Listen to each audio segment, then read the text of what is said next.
America Bracho, who is around here a legend in our own time, actually, in terms of community health. I first met her many years ago at an event that the School of Social Ecology organized in community health over at the Beckman Center for the National Academy of Sciences, and she was, of course, the keynote speaker at the time. And we've had many false starts, so to speak, in getting community health as an academic curriculum, as an area of work that we are all passionate about in public health, in many other schools, medicine, social sciences, and even engineering and physical sciences. Last year, we did succeed in getting a community engagement program going on campus, which was supposed to engage students, faculty, and staff. Many of our faculty members work in community, and we wanted to make this an important part of the curriculum. I think Professor Chris Day started that program, and this morning I got an email that she's being pulled off to another university. So it just makes our work even more challenging, but also makes today particularly meaningful. So I'm very, very delighted to introduce Dr. America Bracho. She's Executive Director of Latino Health Access, which is a center that deals with health promotion and disease prevention. The headquarters is in Santa Ana, but the breadth of their influence is very broad. And it was created under her leadership to assist with the multiple health needs of Latinos in Orange County. But as I mentioned, it's a case study for many, many aspects of community health in many different communities across the country.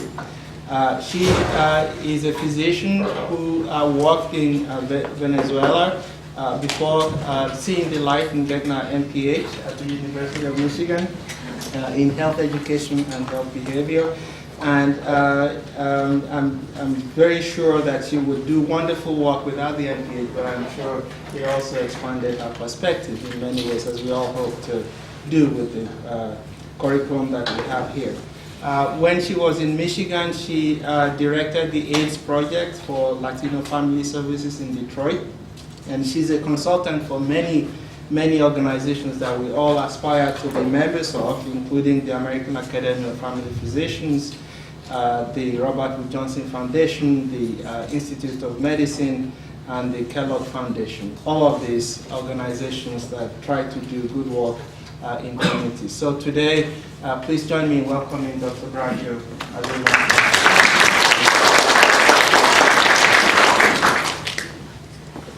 Well, good afternoon, and thank you so much for making me part of your last class. That's the last class, right? Last for the year, last presentation. Last presentation for the year, so that's good. Hope you enjoy your vacation after all of this. Finals come first. And I am very, very happy that I did my master in public health. And I think it helped a lot. As a matter of fact, when I was practicing medicine in Venezuela, one of my main frustrations as a physician was to see the same kids with different diarrheas every week. The same population affected with tuberculosis and malaria, and the same thing with people at my own community that didn't have even money to buy their medications. So here you find yourself prescribing and almost having to pay for the medications that you prescribe. It's really hard, and I love medicine and I love physicians, and I hope that when people decide to become physicians, they do a good job. We all need a good doctor. And doctors have to put a lot of time seeing individuals. And in a given moment, you can decide to balance that professional life, or you can decide, that you just want to see individuals, or you can decide that you don't want to see individuals. That you don't want to spend the day seeing 8 patients, 10 patients, 20 patients per day. That's also an option for people that want to work in health. And to tell you the truth, it is when you work in low-income communities, or when you work with agendas that show you so clearly the limitations of what you are doing, you only have the option of finding, what else can I do? What else can I do? And there I was in rural Venezuela thinking, what can I do? And then I discovered public health, which doesn't exist in Venezuela. And I decided to apply to Ann Arbor, and I did my master in public health there. And it was great.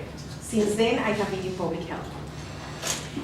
And the same thing that took me to public health takes me here today with you. I'm here today to talk to you as a colleague. You either are working on this already or will be working on this more and more. And the only reason why I love to talk to students is because you have access to information and to a deeper understanding of why things are happening the way they are happening. So for me to come here today has one purpose, and that purpose is to think together, to think about how you read data, how you read situations in communities. What do you do with that data? What do you do with what you learn? What is your obligation as a professional? In this type of profession, like in any profession in the world, I have learned that you have the option of practicing different levels of leadership. And I remember talking about this a lot in the graduation of the Master in Public Health in UCLA. When they talk about leadership as this area in which you can be a technical leader, or this area in which you can be what they call an adaptive leader. And this word adaptive now comes from Harvard, but it's really a leader of change. They call it adaptive, I guess, because people do not react to the word adaptive. You say, well, what is adaptive? By the moment they explain to you, it means change. The technical part is that in which you really know about something. You know about epidemiology, and you know about diseases, and you know about epidemics, and you know about HIV. That's the technical part. You know about data, you know about SPSA, you know all of that. The other part is when you know that something is happening because people are not having opportunities, because there is lack of justice, and that is another leadership. And then you probably are already finding yourself in that. But is that combination, what type of, do I want to be in the technical leadership, which is pretty good and usually very safe? Usually. Because it could become also very political. Or do I also combine my technical expertise with the other type of leadership that is needed to change certain circumstances? So this is the reflection for today that I want to share with you. And I'm going to share with you some of the concepts that guide the work of Latino Health Access and some of the examples of the work that we do. And my only purpose with this is just to help you think about your own career and to create your own examples of what you want to do. Nothing more than that. So this is the first slide. For us at Latino Health Access, the whole concept of health disparity is very important. And now, people change words and they call it in a different way. But this concept of disparity as something that is not just a difference. There is a health outcome that you have in comparing Latinos with the people that have the best outcomes. Health disparities are comparisons with population groups that have the best outcomes. So if you want to know about health disparities in New Zealand, you will have to compare the Maori population with the white population. If you want to compare in Bolivia, you might need to compare the indigenous people with the mestizo people. The people that have the best outcomes. In the United States, we compare with Anglos because they have the best outcomes. No, that's not to say that there are not Anglos that have major conditions and poverty. But as a concept, health disparities compare with the group that have the best outcomes. This is not a comparison between older people and young people. So these are not outcomes because there is an age difference. This is a difference, this is a disparity that has to do with conditions that are unacceptable. And you will see this as we go through the examples, as we revise the epidemic on obesity. And you see with your own eyes why we are having more obesity in Santa Ana, and in what neighborhoods of Santa Ana, and what are the situations surrounding the epidemic of obesity in the Latino community, for example, or HIV among African American and Latino women, or many other conditions.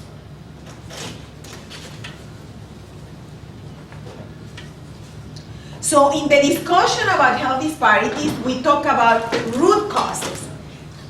What is happening? And I think that I'm convinced at this moment in my life that the best way of thinking, analyzing, trying to understand a situation is asking a lot of questions. A lot of questions.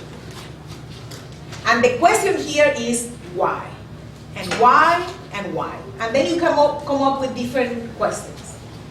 For example, as you think in Santa Ana, and we are right here, your neighbors. The only separation between UCI and Santa Ana is the freeway. And you can see huge differences between Irvine and Santa Ana in terms of school performance, access to open spaces, safety, and many others. So as you think why Santa Ana has one of the largest rates of pedestrian injury, and it does. Santa Ana has huge rates of pedestrian injury. And you think about it. I tell the medical students, I volunteer to do some lectures for them once a year.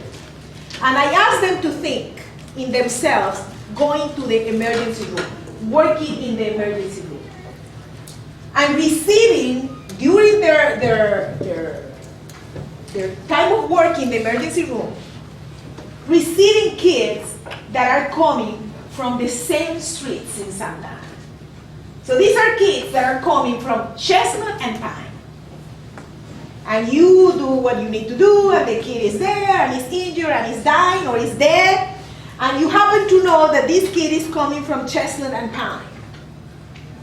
But then you are on call again, and you receive another kid that comes from Chestnut and Pine, and then another kid that comes from Chestnut and Pine, and the area surrounding Chestnut and Pine. And I ask the students, what would you do?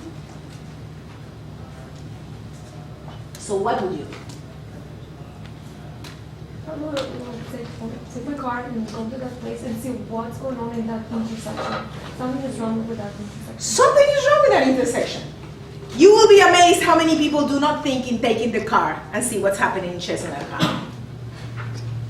It's almost, I mean, it's really a way of thinking that you develop. Before going into the university, I'm sure that the majority of people will say, I will drive to Chestnut and Pine. Something happened in the university that at the end people don't think in driving to Chestnut and Pine. And I wonder, what is it? What is it that now we think that because we learned so much about other things that we don't have to drive to Chestnut and Pine?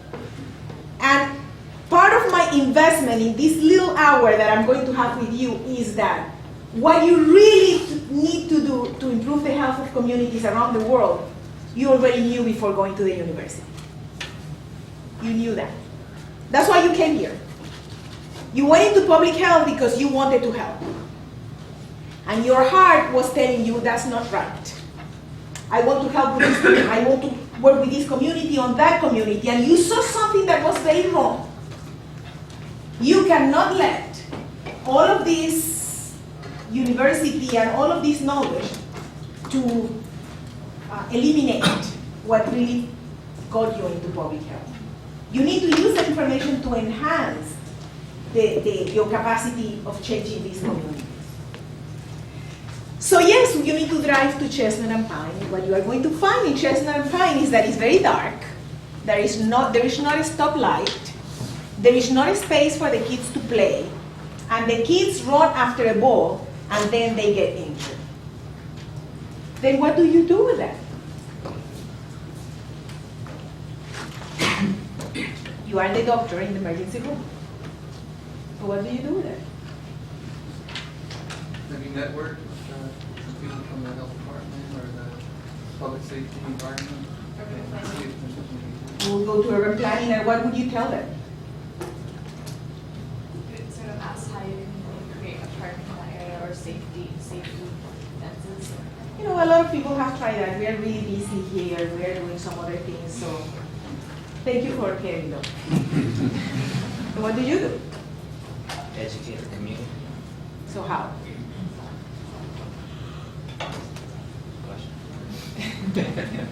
And that is one of my problems with training. Because we hear a lot about those determinants of health. Have you heard that? Like a zillion times, you haven't yet? By the moment you graduate from your master in public health, you're going to be sick and tired of hearing about this ecological model. Yeah, the other model, and we can model, and we model in statistics, and we model all the time. And then we go out and we graduate and we don't know what to do. And that is a problem. That is a practical problem because we came into public health with the idea of doing something. And then we go out with what? And the reason why we cannot think about it is because you have been too long in the university. Because we have a youth program, and when we ask the kids in the youth program, what would you do if we don't have open space to play? They say, I'm going to ask Mrs. Martinez if we can use her garage. And then he goes or she goes and says, can we use her garage for this afternoon because we want to play? Well, you know, there is not, well, I only have one bathroom. We will leave it clean, but I don't have a lot of money to pay for all the paper you're going to use in the bathroom. I will bring the paper. What other way? We'll bring water. And all of a sudden, you see 200 kids around that garage. And they didn't do the master in public health. And that is what we need to connect with today. In this presentation, we are going to connect with why we came into public health. Because the solution, you have it in your head. But you need to be creative and think that all of that you want to create in the community is possible if you involve the people in that community. These are the determinants of health. This is what you are going to see over and over and over. And you are going to see, you're going to hear this, that diseases have biological factors, issues, they are affected by the physical environment, the social environment, the stress. This is HIV. HIV is not just about the HIV virus. It's about women in poverty in the Bronx having sex with men that are using drugs, they themselves using drugs with kids without having a rehab center that accepts them with their children. Living in a place where they make $10,000 per year in New York. And having as the big solution to reduce numbers among women, a condom. That they cannot put themselves. They cannot use the male condom, and the female condom is horrible. This group of women don't know even how to read, or they have a 5th grade education, don't know their body. But the only strategy is a condom. And the strategy comes from centers where people were graduated knowing this. And the best they can do is to give you a good analysis. And you can read the best analysis. If you go and you Google women substance abuse, women HIV, you are going today to read, how their level of education is low, and poverty. They could even say poverty is a major determinant in influencing these high-risk behaviors. And at the end, there's nothing. Nothing. and the epidemic continued. Well, you know what? That makes me think that the worst phase of discrimination in the US today, and this is true in many other countries as well, the worst phase is neglect. I have the budget, I have the power, and I'm going to decide not to give any money to your community. Not because I hate you, I actually love you. But I won't give you time or money or programs. It doesn't mean that I hate you. You know, I don't want to talk to you about hate or love. I want programs for my community. And this whole neutrality that is very technical, I'm only a technical guy, you know. I'm just a technical guy. I have the budget, I have the programs, I'm technical. You are not the technical guy. You are making a leadership decision. And in your leadership decision, we are not part of your game. So here is where we then, as people in public health, understand that there is something wrong here. There has to be something that I can do about this. They taught me about data, and they taught me about documenting the problems, and they taught me about advocacy, and policy, and health education, and community organizing. They told me about all of these. I have to be able to use this. Right? Otherwise, you are just giving away your money to UCI.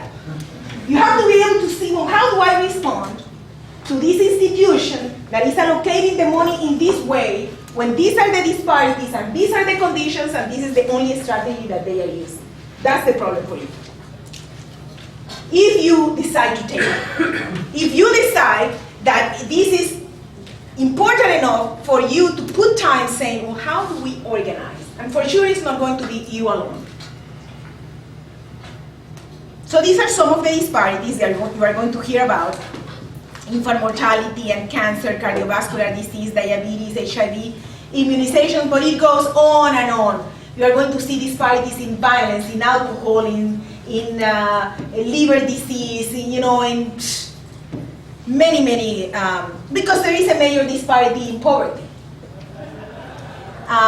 For example, in HIV we have huge numbers among Latinos and African Americans, and they are concentrated in specific places. This is not all over. Poverty among children. You can see the numbers of poverty among American Indians and Black and Latinos. And I'm going to share with you this report because you are in public health. I only share this piece of my presentation with certain audiences that I believe, I am assuming that you are going to actually see what's going on with this type of data and the way they manage the data. This is 2007, but you can actually find 2009 already. And it's pretty much the same. That's why I didn't change it. So there is this report in Orange County that talks about children. And in that report, they say, that this is the population of Santa Ana, 80% Latinos, that the numbers of Latino children that are removed from their homes and placed out of home is increasing. But the numbers in white children are decreasing. The number of kids that are removed from their home is a sign of distress, of family distress. These are kids that are put into foster care. And if you look into the outcomes of kids that are grown in foster care, you are going to see that government is a horrible father or mother. The outcomes if you grow in foster care are sometimes worse than if you grow in families with violence. You can actually go and research what's going on in foster care today. And that's why the national policy is pushing towards permanency. Kids need a family. All children need families. Whether it's an adoptive family or a kinship family or their own parents, kids need family. They don't need to be in a group. So, but this is happening. And if you read the report, it says the number in Orange County are decreasing, and then it says underneath, except among Latinos. And that is, for my brain, is like, why? Why? I need to drive to Chestnut and Pine. You know, what's going on there? And why is decreasing in the other group? What is happening? What is happening with the families, with the services? So my brain goes into the why. This says that the majority of kids that are in the program of free and reduced lunch are the ones that cannot read. So this is saying, in other words, that poor kids cannot read. But it also says that almost 100% of the kids in free reduced lunch are Latinos, which means that Latinos in 4th grade cannot read. And if you cannot read, you cannot learn about a lot of things. And reading and graduating from school has everything to do with health. So as I'm thinking, what type of a strategy am I going to develop in Santa Ana, I need to know how many kids are reading. And I need to wonder, and I need to go to the school and ask them what's going on. And then you find, of course, that, you know, many, many things you are going to find as you inquire about this. And these are the zip codes in Santa Ana, in Orange County, the 10 poorest zip codes. The 92703 is the poorest. And the 92701, which is the one where we have been working for years, is also there, and you can see. This is very important because as you get familiar with the concept of healthy cities and healthy communities, which is the concept from the World Health Organization that I think that we have adopted, is the framework we have adopted. You are going to hear more and more this whole concept of place-based interventions. Place-based. And you can actually Google place-based interventions. And you are going to get connected with centers in policy that are working more and more in place-based. And place means that instead of working all over the city or all over the county, when you want to focus on health disparities, you focus on the place. You find the place. In that place, my friends, in this area of Santa Ana, you do not have parks. That's where you don't have lights, and it's dark, and where kids cannot read. In this area of Santa Ana, you have the parks, and kids are going to Mater Dei. In this area of town, there are liquor stores. In this area, there are parks. So we believe that all kids should go to good schools like Mater Dei. But in order to do that, you need to bring balance to the city. The development of that city needs to be different. Can't be like you invest in one side of the city and not the other. And in order to do that, you need to find the place where all of that is happening. And in that place, you need to collect data. And you need to compare that data with that site and with urban. And then with that data, you create a plan. And then you find a budget. And then you start presenting this to the political people, and then you start making them accountable and making your programs accountable because they are responding to the strategy of a place. This is what the World Health Organization, this is one of the cornerstones of the framework of healthy cities that I'm going to share with you in a second. It's a place-based. The World Health Organization says setting-based.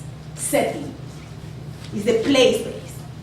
Because they say that the place where you play, you live, where you meet the boys of your life, that's your place. See, my kids, I think they have been having sex for quite a while. We don't talk about that. They say, oh, I don't want to talk to you about that. But I know, because you find science, something. But my kids, my son graduated from here, from political science, and he's now in Pepperdine. He's going to graduate, and and I can tell. But he had sex, unprotected sex, many times, with a lot of people, and sometimes protected. Sometimes. If my son were to live in the Bronx, he would be infected with HIV. So the boys in the Bronx, they are not better than my kids and they are not worse than my kids. They are just in the place that technical people call seroprevalence. And we call in public health place. That's the place where you live. That's the place where you're going to meet that girl. that boy. So that place is very important. In that place, in Santa Ana, in that place, the number of gang members, the Hispanic membership in gangs, increased from 70% to 91%. Not in Santa Ana, but in that place. And the kids are being killed in that place. When you heard last year from the 32 kids that were killed in Chicago, all of them black, all of them, the vast majority live in a neighborhood.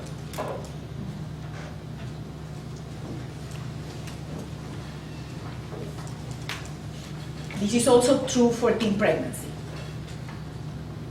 and for dropout rate. Same places, same places. And this is a map of Orange County, and you can see the names. I want you to see the names of the city. Where it's very dark is where you have the majority of teen pregnancy. I mean, no, I'm not saying, I misspoke. The majority of births, the majority, not teen pregnancy.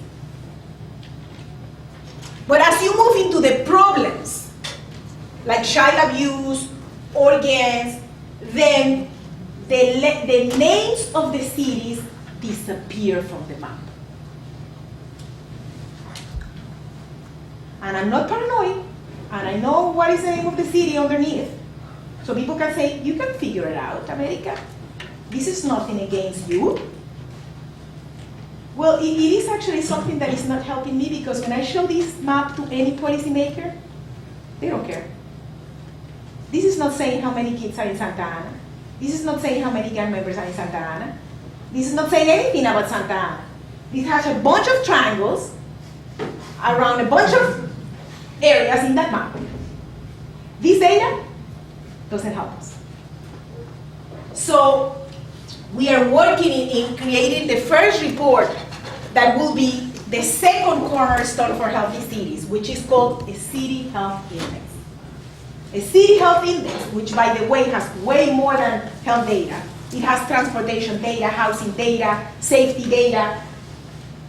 The City Health Index is the only way you can plan for a city to become a healthier place. You cannot plan with this type of data. You need to plan with data that can produce indicators, so you actually can see if things are improving. So we are working in creating the first report that can use more than triangles. Look at this. These are kids in probation.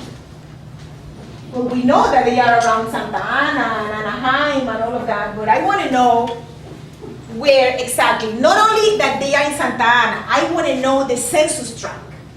The census tract. I want to know something smaller than the zip code. So let me tell you a little bit about because I don't know that we will cover all the cultural piece. There are so many things that I would love to talk to you about and maybe have a dialogue afterwards. So we know that we don't have a space to play. We were the 92701 zip code has 65,000 people and not a single park. 65,000 people, not a single park. So obesity is a problem? Well, yeah. You know, we shouldn't be surprised. There is a design for that. And this is a map that was produced by a group of us just to document the level of obesity in schools in those places. And of course, the majority of kids that are very obese are in those places. And this is one of the things they call park in that area. This is called French Park. And if you saw the Bill Moyers Journal documentary, you probably heard when we said, you know, what type of game can you play in a park that has that sign? Theoretical basketball? You know, like, and there are other games. You can sit in one bench and the other one in the bench and then you play. But other than that, I don't think this will help fight obesity. And this is what we see. These kids playing in dumpsters. And that, my friends, is a problem. It's a personal problem for me. It's personal. This thing became personal for me long time ago. And the day it stops being personal, I will get paralyzed. It has to be personal. I say that you need to bring your personal agenda to your professional work. Not your personal problems and the stories of your boyfriends. No, I'm not talking about that personal. I'm talking about your personal agenda. And my personal agenda has to do with justice and has to do with equal opportunities. I had those opportunities. I went to a terrific school. And by the way, my kids went to Mater Dei. And they had other opportunities. So they have even more obligation than many others to give back. So this is, you guys are in UCI. You know about opportunities. This is about opportunities. That is about opportunities. This is, my friend, what is happening in Chestnut and Pine. This is what you saw when you drove there. This kid running after a ball. That kid will end up in the emergency room. This is an apartment building in the 92701 where we have our very intense work on building a healthy city. And these are the signs inside. What the neighbors are telling us is that if the kids, they have to sign a contract that says you are going to be fined $50 if your kid plays outside. And they tell me, look, America, I understand what you are saying about obesity. But the truth is that my kids are safer at home playing Nintendo or whatever game is the new game. They are safer there. And if I push it too much, then they are going to say, you know, what happens is that you don't live here. And so you have all of this theory in your head that we can go out at 5 and walk. You don't live here. You live in an area that is safe, and that's why you say that we should walk, but we shouldn't walk. And, well, you know, we have to do something about gangs. Well, but I'm not going to call the police. You call the police. Because you don't know what happened when you call the police on those gang members. So they really make you feel that you are very into theory. So it's like when you tell a woman that is being victim of violence, you should leave that man. And the woman answered to you, will you pay my rent? So, you know, we have to really say, well, how do we make this happen without pushing something that might be extremely insensitive? So what do we say? Wrong, you need to exercise.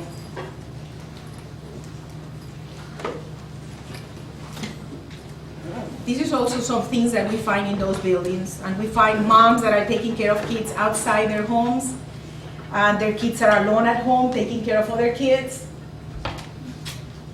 Not that we cannot take care of our siblings. We can take care of our siblings. If you have siblings that are smaller than you, you probably take care of them. That's not a problem. The problem is in which conditions you take care of those siblings.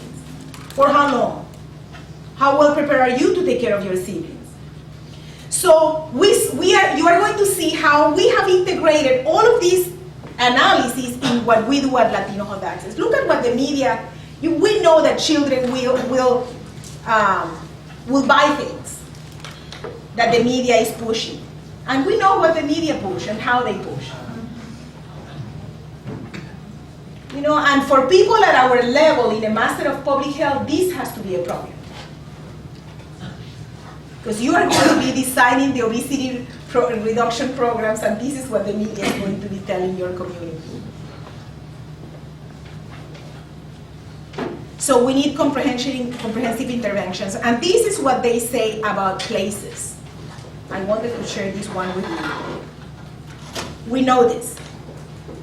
And the group that you are going to Google is called Policy Link. Policy Link. Right there. They have a great report that is called Why Place Matters.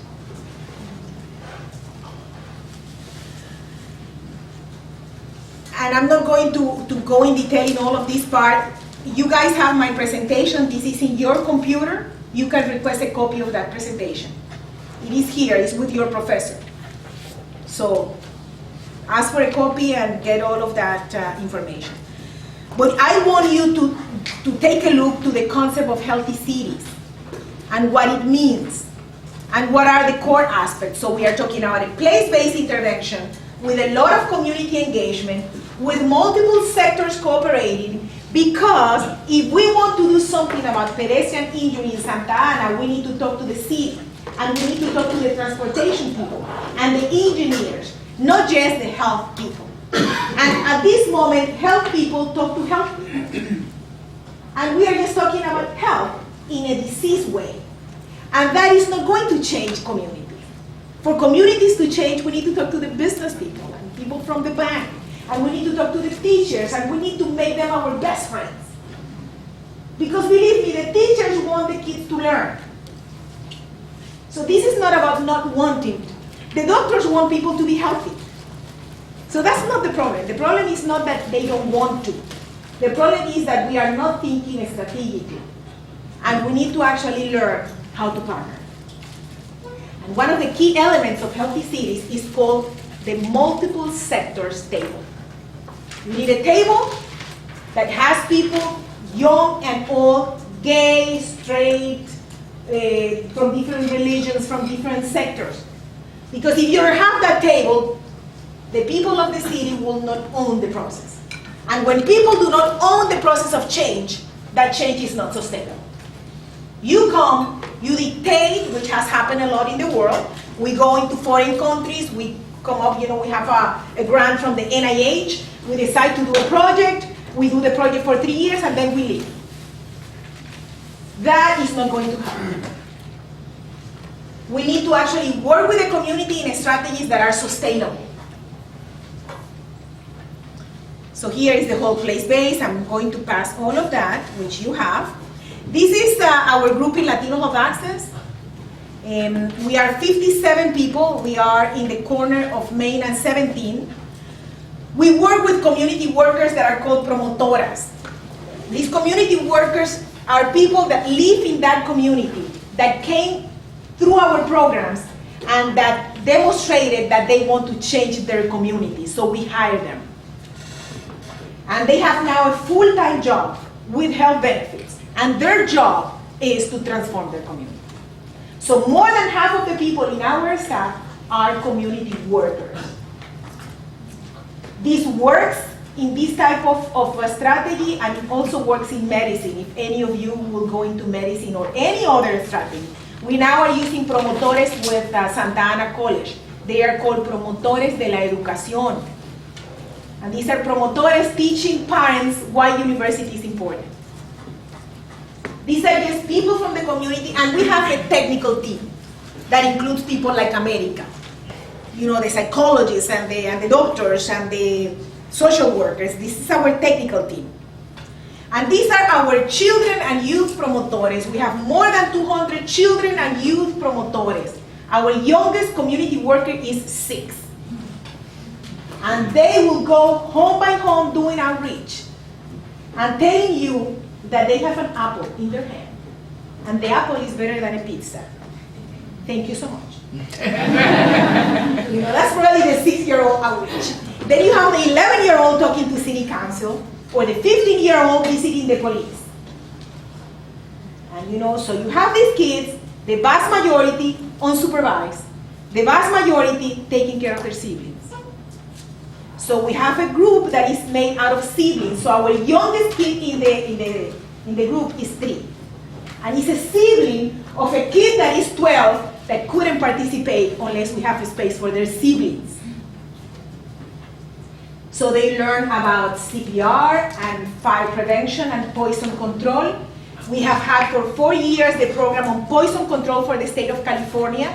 And that grant that we get pays for their teachers, and they are trained and they go out to talk about injury prevention. And guess what? As they learn to prevent injury, they, as providers, these kids are providers. They are caregivers. They go home alone with Pedrito, but now they know how to prevent poison. So you are investing in capacity, but you also are treating these kids as part of the solution. Without a lot of discourse about, Is it fair? Is it fair? You know what? Maybe not. But in the meantime, while we discuss that, why don't we hire them as children promotores? And they accumulate points. They have points. And in those points, then they redeem their points like a Chuck E. Cheese model. Talking about models of work, right? So you go and you just work, you get 60 points, and we have a little market with the things that people give us, and they get a little calculator for 30 points. And they are awesome. And you can go anytime to our agency and visit the kids. They learn to read better, they learn respect, they learn about domestic violence, they tell the parents to count to 10, and they tell us, my dad is telling you that he stopped drinking.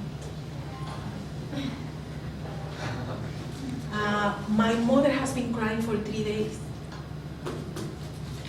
When we work with these kids, you find these kids with a teacher that is not clean, and that is a very good indicator that something is happening.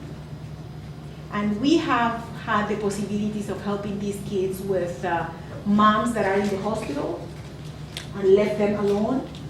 I mean, what do you think a social worker will do if she finds this kid alone? That kid is going to be removed. So you also, as you build community, you have to find a way of detecting things and giving support to the families. These are some of the kids. So this is the parent culture that I promise I will share with you at a later moment. What is there? Just I want to share with you what we are doing with the obesity epidemic. So these are the promotores doing outreach. Outreach is a key element of our work. We find the people. We don't believe we are entitled to anything. We don't believe that people need to come to Latino Health Access because we have good programs. We believe we need to find them and go to the streets and be creative. And we enter those homes. We do home visits. Last year we did 40,000 outreach contacts in Latino Health Access. 40,000. The year before we did more than 38,000. And this is, door to door. This is in the streets on an ongoing basis. These are some of the kids that are promotores with dresses that their mothers made. And this is just one example to tell you that our work in the community is very reciprocal.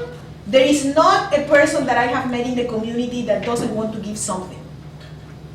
People don't want to be there receiving from you. They want to engage in a reciprocal transaction with us. And they are desperate for you to ask, what can you do? And they will cook the tamales for that health fair. They will do these dresses for their kids. They will teach them how to dance. They will clean the clinic where you are giving them services. As long as you give them a mechanism to give back and stop treating our community like we are stupid. Because we're not. We have so much to give. The problem is that we have this dominant discourse that says that you only can give if you have formal education. And let me tell you, the majority of the planet do not have formal education. And if we are going to wait for formal education to happen in the planet, we don't have hope. The hope is in asking for people to share their talents. Their talents. The carpenter, the singer, the person that knows how to make piñatas, the person that is a natural advocate, the mom that knows exactly how to help another mom to get that plan for the kid that is disabled. All the times. So you have to create a strategy that is reciprocal as a value.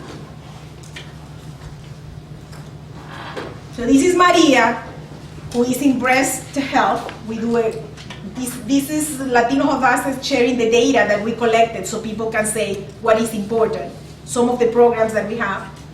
Diabetes, cancer, domestic violence, and of course all of our programs have to do with health disparities. We don't do anything else but to deal with health disparities and the root causes of health disparities. And I can tell you that when promotoras do outreach for breast cancer, they get people to get their mammograms. They outreach to 4,650 and almost 1,000 were linked and received the mammograms. Promotoras are effective. They care and they know how to engage people. This is one kid coming to our injury prevention program, the CAR-C. And these are the kids that are coming also to the emergency room with no car seats. Because people buy car seats in garage sales, car seats that already were in an accident sometimes. We do diabetes, and we sell tamales to pay for eye surgery for people with diabetes. We fight alcohol and liquor stores, and we educate with creativity, and we ask people what they think. This is a zarape that I wanted to include in our discussion of culture. Because we asked the community, what would be the best symbol to create a campaign on alcohol? And they said, a zarape. Because a zarape is something that will give warmth to the community. So we said, well, we need a zarape like this. And people said, well, you are not going to find a zarape like that. Nobody makes a zarape like that. You either have the table mat size or the big one. So there was a guy in the community, when we had this conversation, that does upholstery. Did I pronounce that right? Upholstery. So this guy has the machine for upholstery, and he said, you know, I am in Narcotic Anonymous. I was a drug dealer in the community and a thief. If you allow me to do my 12-step with you, I can do those zarapes. This is what I'm telling you. This is the talent. And we said, how many zarapes would you do for us? And he did, how many? How many do you need? So we need 350. Okay. So he did 350 zarapes. And we went with this zarape house by house, and we said to people, if your life has been touched by alcohol, because you know someone that has died or is sick or is whatever, in any way, would you display this from your balcony? And we will stay in a campaign in that community for a week. You know, by the third day, you will see the entire community displaying zarapes. And this again is something that you might not learn in one class, but this is you talking to the community and being creative. How can we embrace this in a campaign? A campaign that has meaning, cultural meaning, that really engages people with their talents. Look at that zarape, that's one of my favorites. And then we ask people to tell stories and put it on that wall. And I don't know how to say that in English. Again, my English is very limited in many areas, but es como la pared, el muro de los lamentos. It's the wall that the Jewish community uses to pray. That wall, que in Spanish is el muro de los lamentos. And we created muro de los lamentos with a zarape. And we asked people to write stories and put it there. And that's what this kid is doing. He's putting his story in that wall. That's that wall. And for a week, people will come and read the stories. And this is a former addict who also was one of our community workers teaching others, with his wisdom and his experience, what happens. This is a laundromat, and two women that are our promotoras, both victims of domestic violence, now leading the program on domestic violence. They are leading the program, they are our employees, and they are having a program in a laundromat. This is a borracha conocida, which for those of you that speak Spanish, it means a well-known drunk. And it's just to make a joke of Alcoholic Anonymous. She's not anonymous, everybody knows her. And but Saraí is also one of our lead promotoras in the domestic violence program, and is the community representative in our Healthy City table. In our multiple sector table, this is one of the best advocates that community has. Together with another group of residents. These are the kids doing the campaign, the Children from Children Initiative. This is the domestic violence group in the laundromat. And this is one promoter singing in a camping that we had with families in the domestic violence program. Because to be able to retreat with your family is a luxury. It's a luxury. We cannot ask people to think if you don't give them space to think. Have you ever felt that you need a space to think? I need time to think? Well, that happens to every human in the planet. People need time and space. So we need to create mechanisms for people to think and reflect. You need trainings and retreats and conversations that are for more than 15 minutes.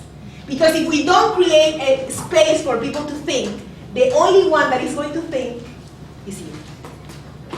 And only people can change if they think. So thinking is a critical piece of your strategy. When are we going to think? With Maria and Pedro and Mrs. Martinez and all of them. These are the youth getting organized to fight the liquor license, which we won. We won 2 times and then we lost and lost and lost. So we are working more and more in policy. For 7 years we have been doing policy and trying to advocate for other things. But I want to share with you the Healthy Weight program. So we have this huge issue of obesity, huge epidemic. We are seeing diabetes in kids at 11 and 12, diabetes type 2.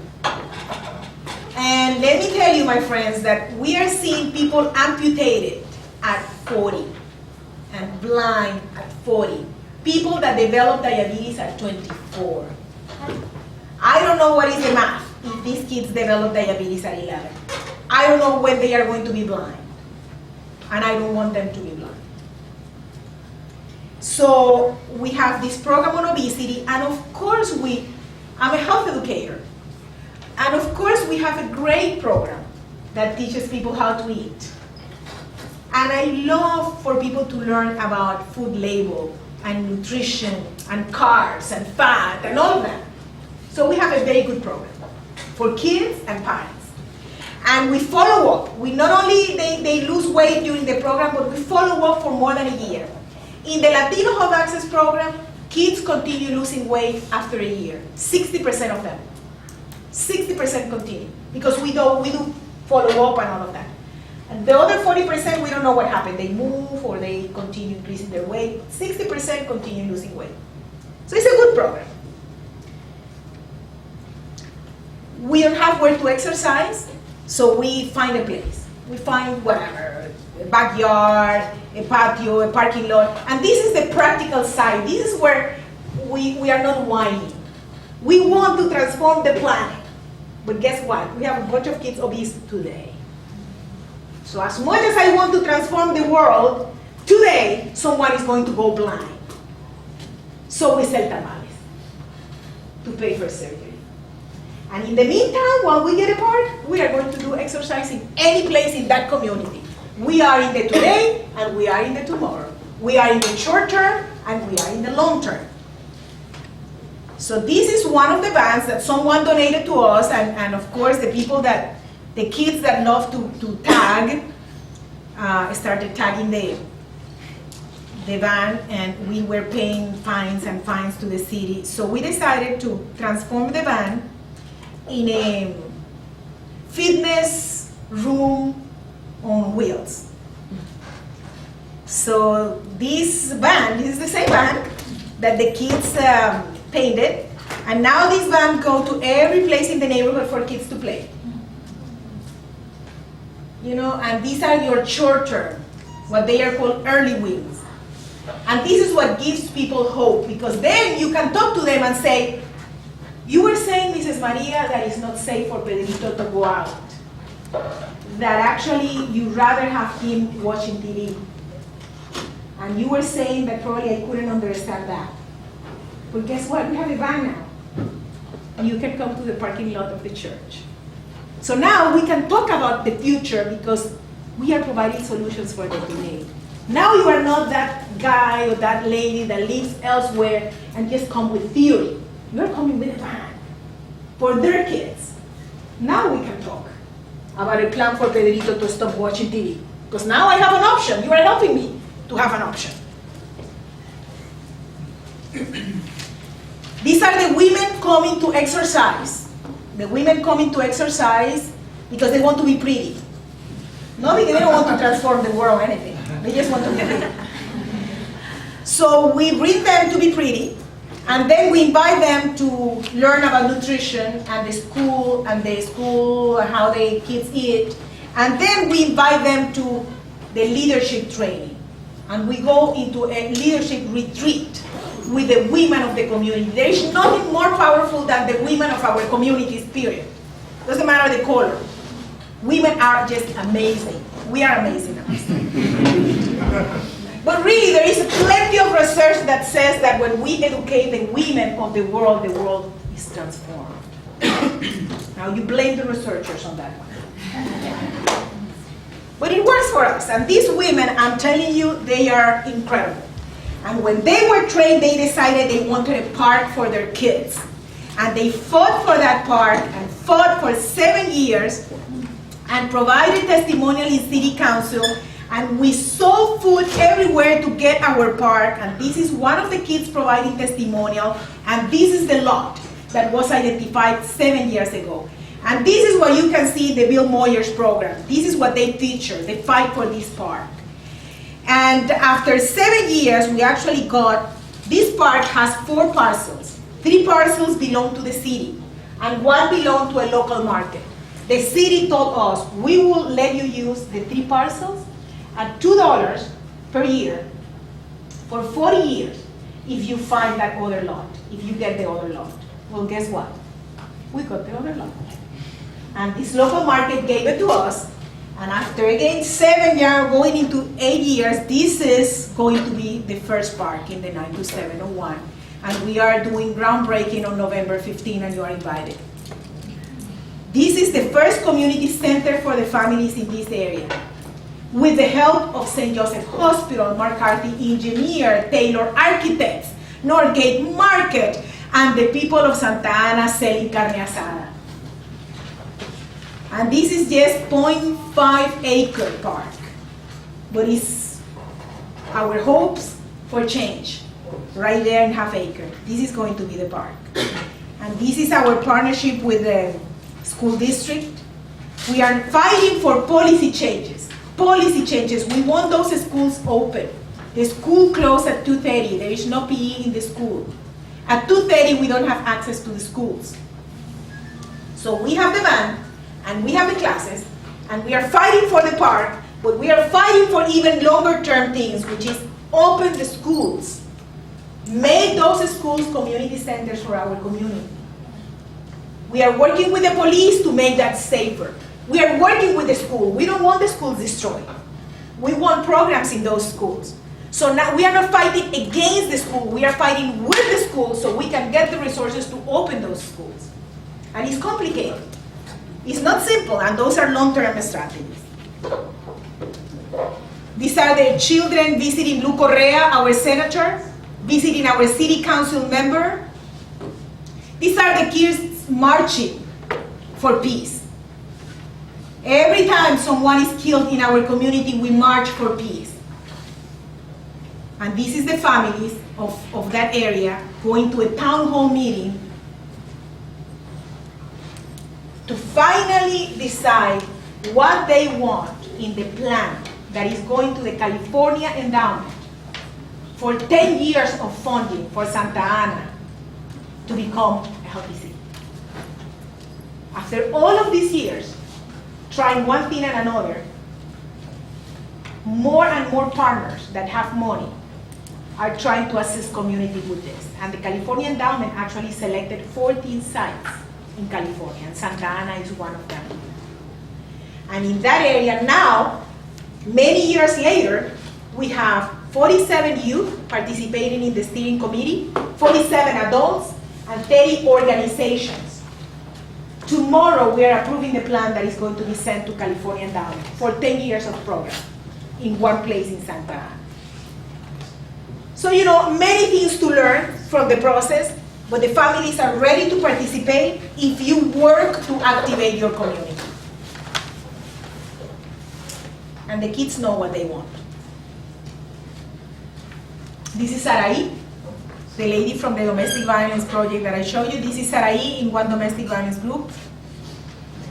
And this is Latinos of Access registering people to vote. Because if we don't vote, we are not scary. We need to be some sort of threat. And what really threatened in democracy, when you play with democracy, you need to vote.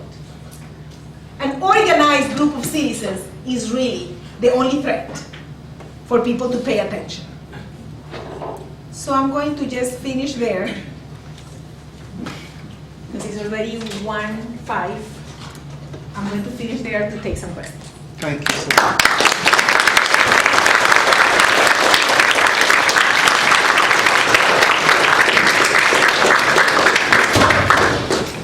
Thank you very much. Are there questions? Yes.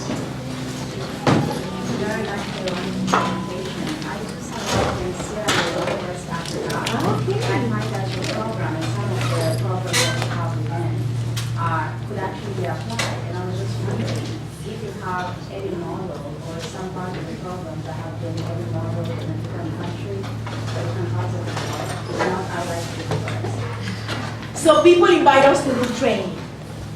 The best way to do this is that you probably want to go and visit Latinos of Access, and you can spend time there and go out with the promotores.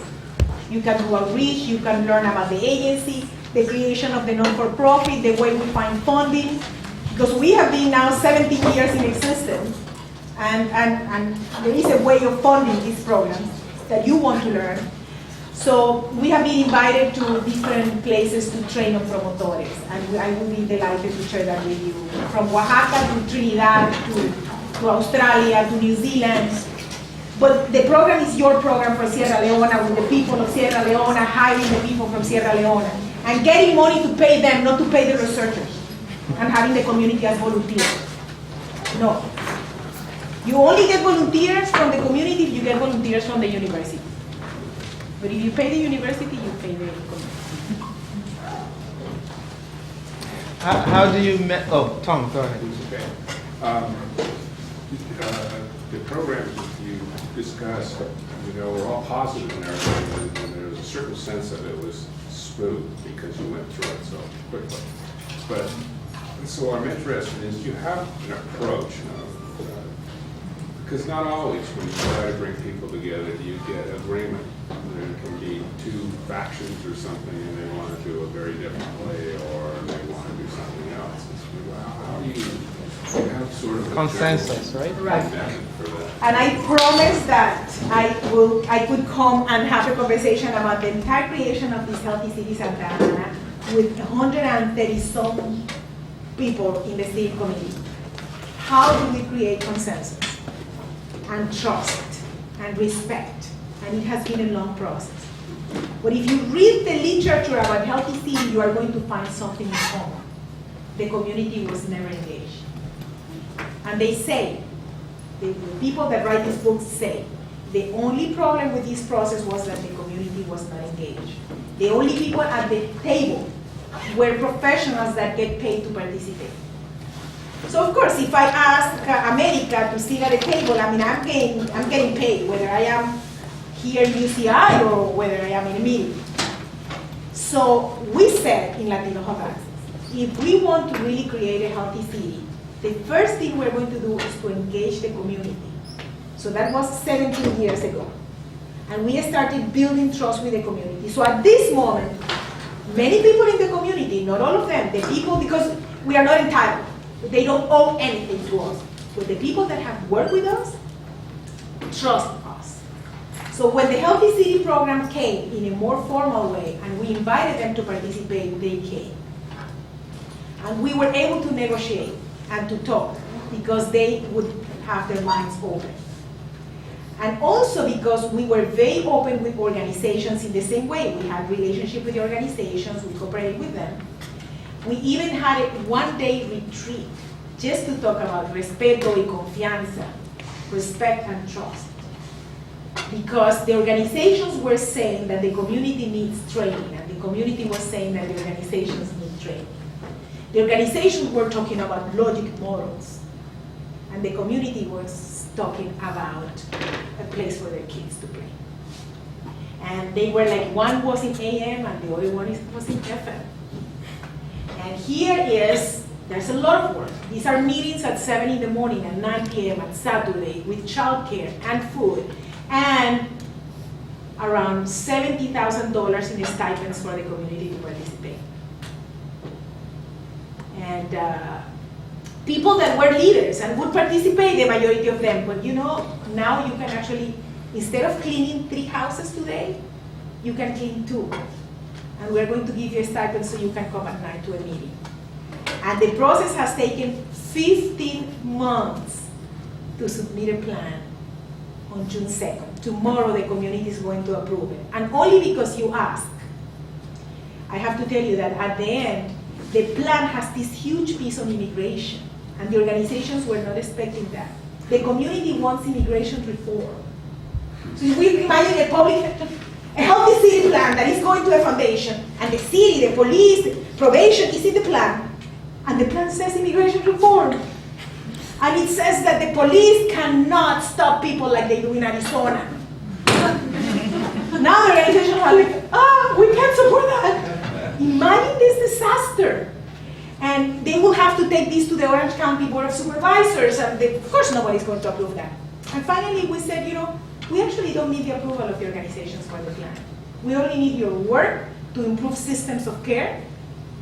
We need your work to give us data, to help us with it. But the one that needs to approve the plan is the community. Do we agree in that? And the organizations were like, yes. So tomorrow, in the afternoon, we are going to have a plan that is approved by the community and supported by the organizations.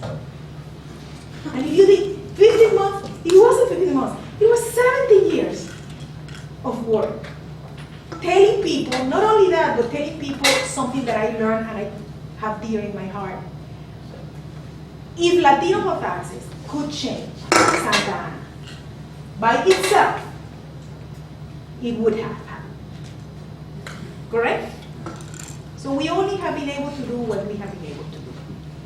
Which means that the only way of changing Santa Ana is to cooperate with all your heart. And in order to do that, we need to like each other. You need to trust them. You might be the police of Santa Ana, but you need to trust them, right? So we need to cultivate that too. This is more human than what anyone can imagine. This is about respect and cooperation and trust. And if that isn't there, then it can happen. Stephen Covey, from the 7 Habits of Highly Effective People. Have you read that book?